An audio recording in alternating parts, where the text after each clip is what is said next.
শুধু দর্শক মন্ডলী, আসসালামু আলাইকুম। আমি কিছু কথা মানে নিজের কাছ থেকে কিরম যেন লাগতেছে, এই জন্য কথাটা বলতে আসলাম। দর্শক মন্ডলী, আমরা গেল নির্বাচনে আমরা সবাই ভোট দিয়েছি।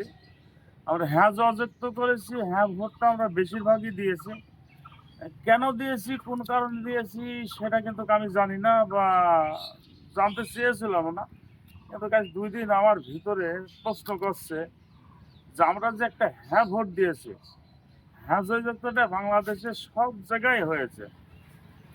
হ্যাঁ যুক্তটা কেন করলাম, আর এই ভোটটা আমরা কেন দিলাম? আমরা ভোটটা দিয়েছিলাম যে দেশের গণতান্ত্রিক, শাসনতান্ত্রিক এবং সাধারণ মানুষ, কৃষক মানুষ, ছাত্র সমাজ, বিভিন্ন ক্যাটাগরি, জুলাই আন্দোলন, আমরা মনে করছিলাম এটা সব মিলিয়ে নিয়ে হয়তো কিছু একটা সুবিধা হবে। আমরা এই প্রত্যাশায় ভোট দিয়েছিলাম।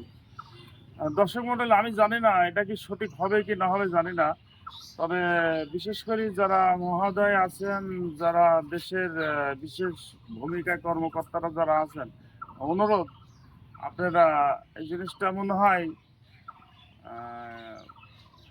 জুলাই আন্দোলন সার্বিক দিয়ে, 71-এর মুক্তিযোদ্ধা দিয়ে, তারপরে মানে সকল শ্রেণী মানুষ যারা আছেন তাদেরকে নিয়ে একটা সুযোগ সুবিধা দিলে মনে হয় আমরা বাংলাদেশের মানুষের, আমি মনে করি যে হয়তো সুবিধা পাবো।